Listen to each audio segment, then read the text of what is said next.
Good afternoon and welcome. I'm Richard Sachs, Provost and Vice President for Academic Affairs here at University of Rio Grande and Rio Grande Community College. And I'm delighted this afternoon to have accounting instructor Al Beatty here with three of his students from Finance and Accounting Club. Initially up on stage with us is Katie Glover, the Vice President of the Finance and Accounting Club. And we will shortly have both Marissa Commons and also the President of the club, Isaac, up here in a few minutes. For right now, I'd just like Al to give a little bit of background.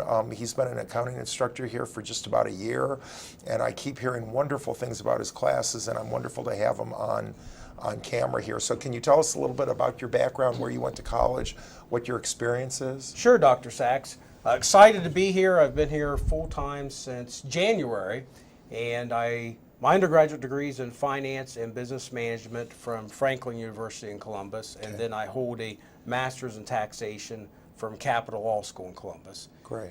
And I own and operate the Apple Tax Services in Jackson, and I've spent several years in corporate accounting work as well, and I've just kind of found a calling to teaching, and I've taught at about 5 different institutions until I was able to be picked up here, and I kind of feel like Cardale Jones. I've kind of bounced around, trying to get into a full-time slot. But throwing all those touchdown passes. Yeah, exactly, and finally, wow. Got on the Red Storm team. That's a great frame of reference. I really like that. Well, thank you, Al.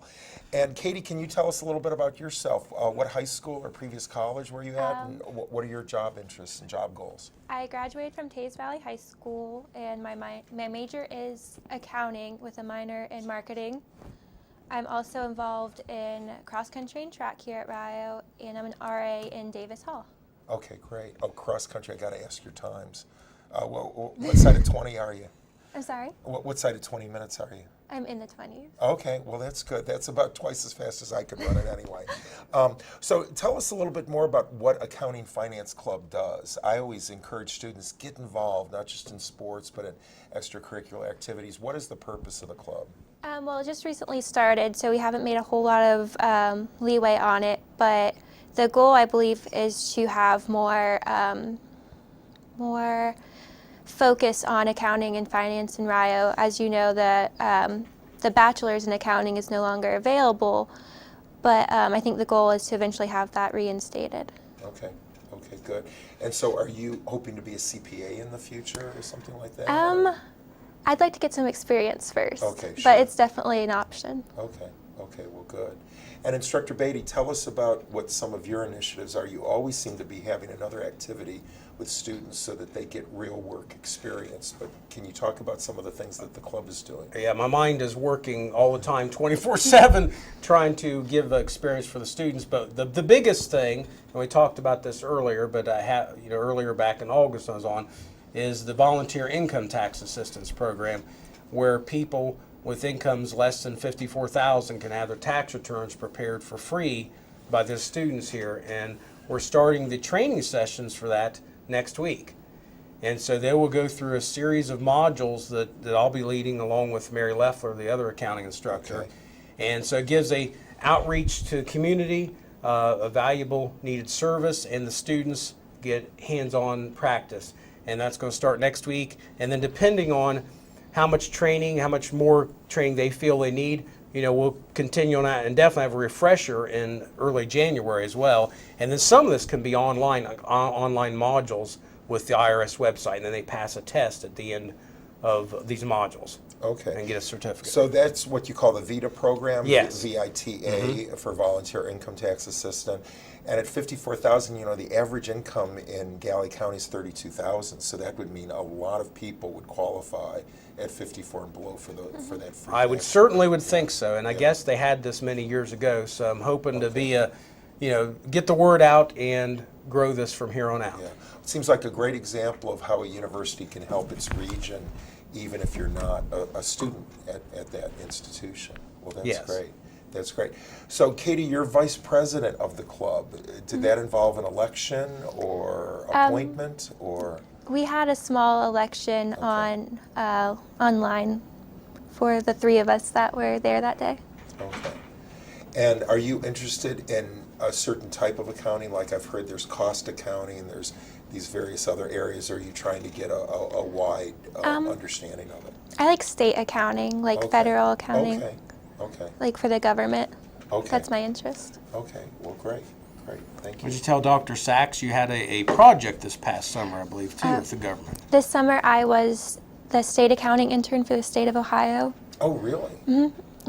So you worked in Columbus? In Rhodes Tower. Really? Yeah. Okay. So you were with the elite. You were with the Kinda. movers and shakers. Yeah. Yeah. What floor? 34th. Okay. Yeah, I know. Whenever the Board of Regents used to be there, and it was way up there. Yeah. Is it still okay? They call themselves ODHE now, Ohio Department of Higher Ed. Yeah, that was just a recent change. Right. Exactly. It was. Yeah. Yep, it was a very cool experience. Yeah. Okay. Well, that's great. So Taze Valley, that's other side of the border. That's West Virginia. Actually, it's Taze Valley, Ohio. We're just south of Columbus. Oh. It's in Asheville. It's There's between also- Columbus yeah, and two- Circleville. Oh, Yeah. Okay. It's like they're goofing with the guy from Cleveland again. No, I'm from Ohio. Okay, so Taze Valley, Ohio, and that's a south side suburb of Columbus? Or- It's 20 miles south of Columbus. Okay, so you're almost halfway to Chillicothe then, kind of? Or? Yeah. Yeah, okay. Not too far. Okay, well, you're educating me. Yeah. Because Taze Valley I've always thought was West Virginia. I didn't realize we had one in Ohio, too. Well, I didn't know it Great. until here. Okay, all right. Okay, good. Well, we're about a third of the way through the program. I think it's probably time to swap out our students. So Katie will take a step down. And coming onto the stage now is Marissa Thank you. Commons, who's the treasurer and secretary of the Finance and Accounting Club.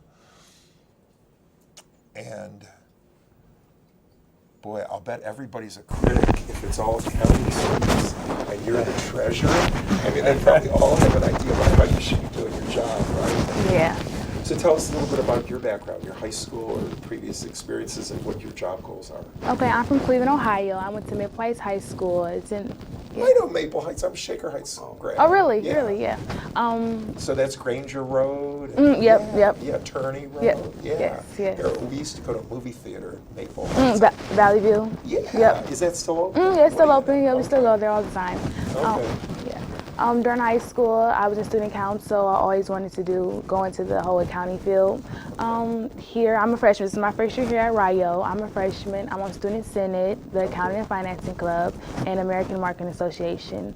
After college, I plan to go into the whole accounting field. Any area is fine for me. I just want to be in the accounting at a big corporate. Those are my plans. That's great. That's very exciting. It's nice to see another Cleveland. Yeah. Respect for the 216. Okay. Really? I like the 740. Have you seen some of the 740 T-shirts? I think they sell them at the movie theater. Here. Oh, really? So you can get that. Yeah. So there's a lot of math involved in accounting, and I know. Even though I'm an English professor, I've always loved doing math, like baseball averages and earn run averages, which are divided by 9 and stuff like that. But I'm surprised so many people seem to have math phobia. And a lot of students, like even nursing students, try to avoid it. Do you enjoy mathematics, the mathematics side of accounting? Yes, I do. Actually, during high school, I really didn't like math. I really wasn't really into math. But then over the summer, I started to feel for math. And when I got to college, I was like, okay, I like math actually. And I was like, I want to go into the accounting field of math. Okay, well that's good. I think, to me, mathematical literacy is so important that when you look at something and they say, okay, this is a 3% loan, on a car worth $10,000, you should think, okay, well that should be a payment about $220 a month. And when they come in and say, okay, the payment will be $222 a month, then you think, okay, yeah, that's about what I thought. And I think everybody needs that kind of mathematical literacy, but a lot of people simply don't have it. I agree. So tell us about your day. You're living in the dorms. Yes, I'm in Davis dorm. And you're in Finance and Accounting Club. Yes. What are some of the other things that round out your week? I know when I was in college, Monday through Thursday night, we always went to the library right after dinner from 7 to 10. And because the dorms were too noisy. They are, I yeah. don't see people using the library? library much here, or do you? Or Yeah, I just do. not Actually, here? Okay. I run track. I'm on track and field. Okay. So we have study tables. It's a requirement. See, I'm a freshman. Also, it's mandatory that we go from 7 to 9 Oh, for every study tables, every sure. Tuesday and Wednesday. And I also go when I in between my classes, if I have free time, I also go to the library. Okay, so I have to ask your track event. What you run? 4 and 8, 4x4 and 4x8. Oh my gosh. That's like a sprint that's long distance, right? Yes. Oh my gosh. Okay, so that's the worst of both worlds. It is. It's one thing to sprint for 100 meters or something, and something else to run slow for a mile. but Exactly. yeah. Yeah. Okay. It's tough. I played Division III basketball back in the 70s. One of my best friends was a two-sport athlete. He ran cross country in the fall, and he played basketball in the winter. And every cross country race of his I went to, he vomited afterwards. Wow. And I said, "This is crazy." He said, "It's the only way to do it. It's the only way." Like he would just give it all out, and I'd go, "That's crazy." Yeah, Like, you're luckily I haven't threw up yet. Oh, okay. Not Okay. yet, Yeah. not yet. Well, it makes me a little nauseated just thinking about it, but more power to you. And it's we do have a great track and Oh field yes, I program love. here. Yeah, and I love see, the whole program, yeah. the team, everyone. It's all I can do to keep my car from hitting people as I go in and out because people are running all over the place. But that's great. We run yeah. everywhere. Yeah. So, what are some of the plans for the future, either for accounting or for, you've talked about VETA, which is a wonderful thing.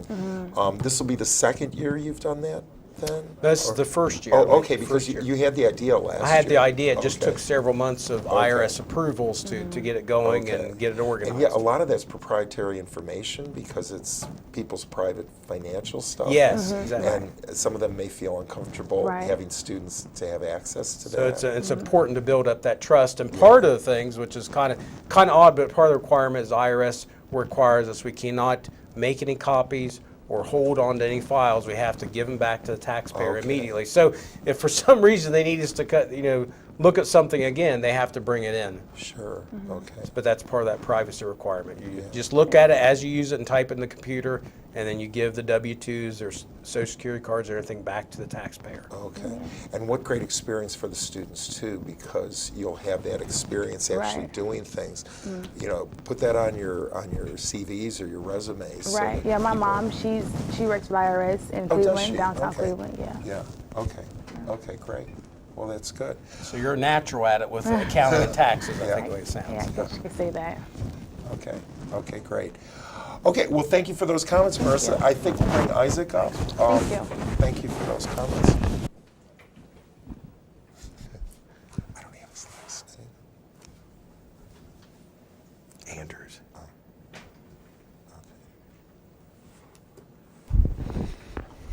So we're just being joined now by Isaac Anders, Andrews. I'm sorry, Isaac Andrews, the president of Finance Accounting Club. Tell us a little bit about yourself. Where are you from?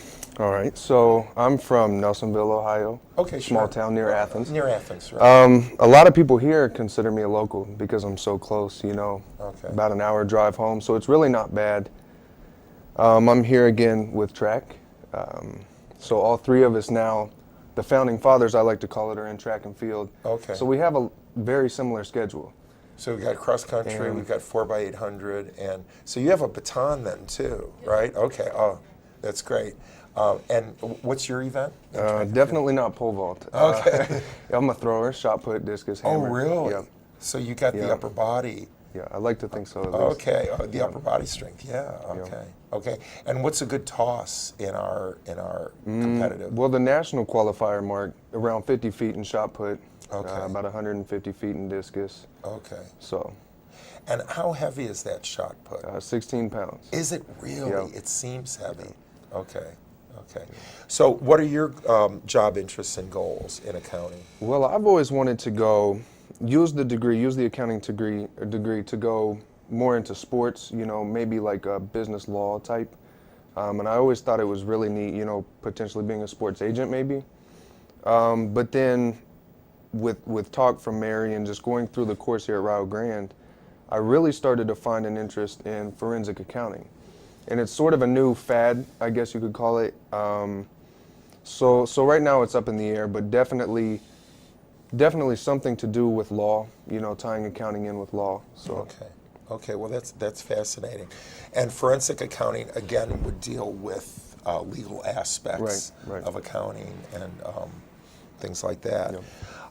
So either of you, tell me, there's a field trip in Jackson being planned soon? Yes, the big announcement, I guess, besides the VITA thing, and we take baby steps with this, but the Lillian Jones Museum up in Jackson.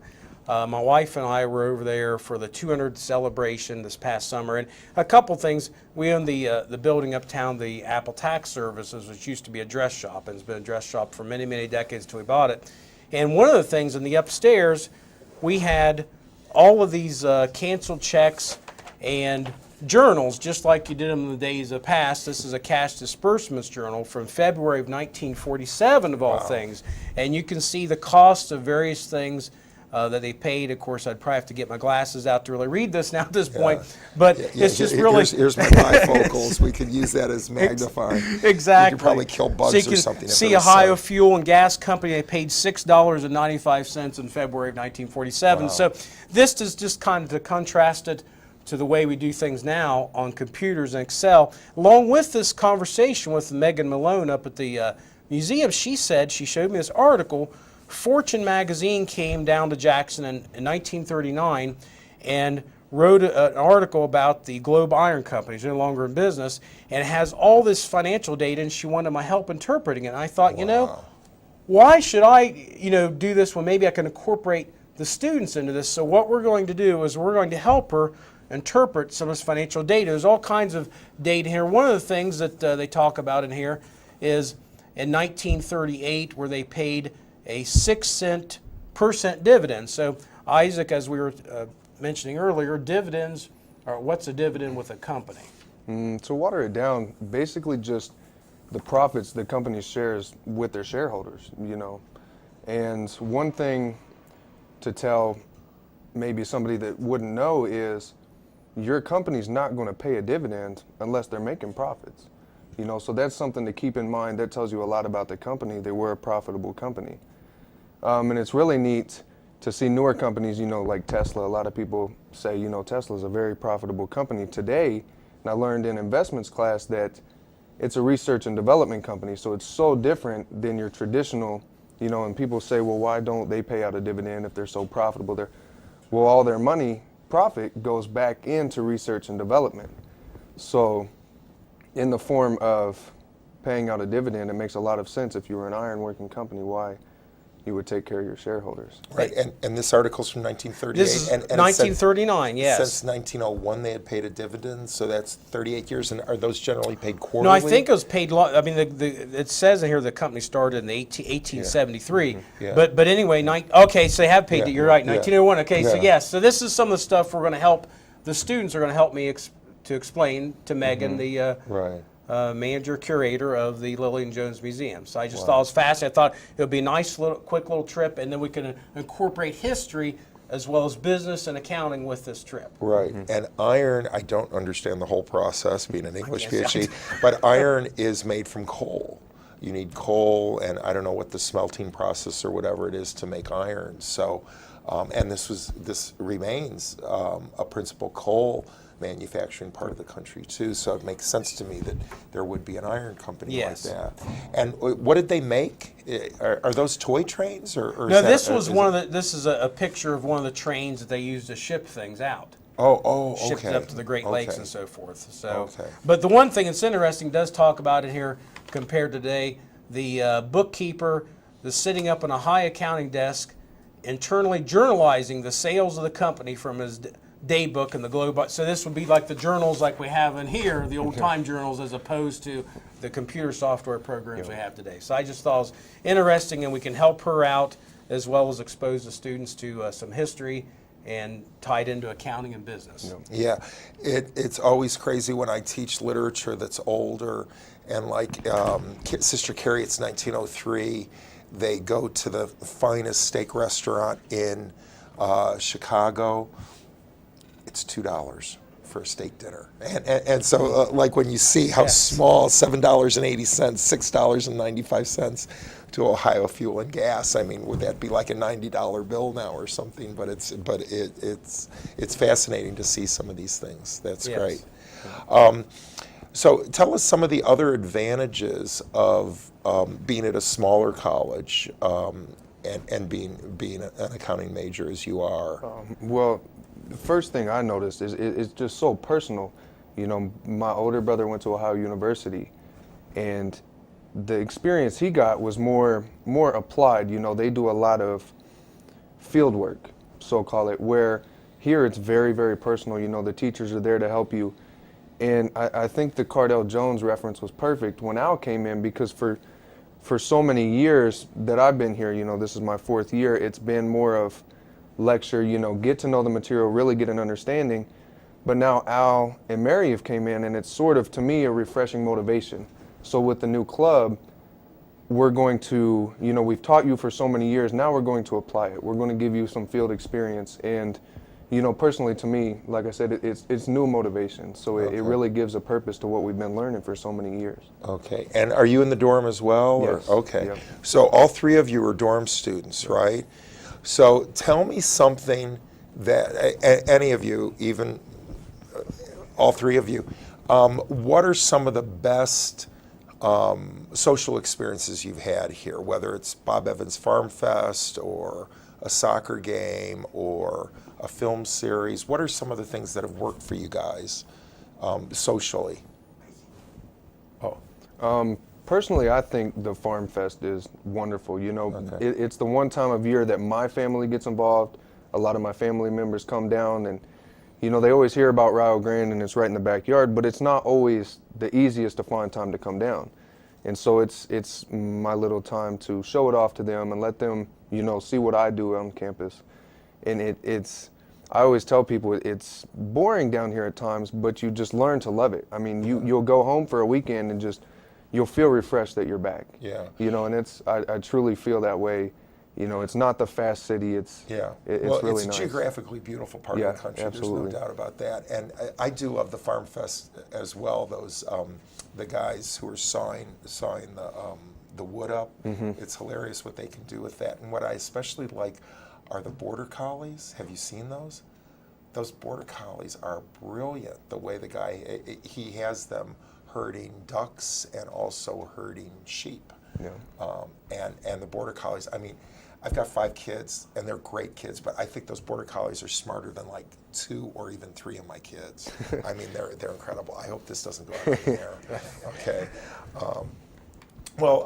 We're down to our last 4 or 5 minutes. Are there other things you'd like to share about the accounting program, either of you, with the more general public, or any of the activities that you're doing, or any of the goals you might have either individually or as part of the business program? Well, I would, not to speak before Al, but I would say, as far as being a president, you know, it's an equal playing field being the first year. So I'm not entitled to any more than the other 2 girls are. But I would say, as far as goals go, just to get structure that sets, you know, for years to come. Not being, okay, what are we going to do next? What are we, you know, we're really setting structure right now for years to come. So we're trying to appeal to as many people as possible. And that's why we kind of set it as the accounting and finance club, because no matter what you do in life, you're going to have finance. I mean, it's something you won't operate without. So we're really trying to build our target market, per se. So, and I think Al and Mary are doing a wonderful job so far, you know, being new to the university and being new to the club. I really think. I couldn't agree with you more. I think Mary and Al have really focused on wanting students to be active learners, and that's a wonderful thing. And the other thing is that allows you to be a self-starter, and the whole idea is at some point you're not going to have Al here. You're not going to have a teacher. You're going to be on your own. And do you know the right questions to ask? Do you know the parameters of the situation, the possible dangers, you know, the whole SWOT analysis, like what are the strengths, what are the weaknesses, what can I do here? So that sounds really wonderful.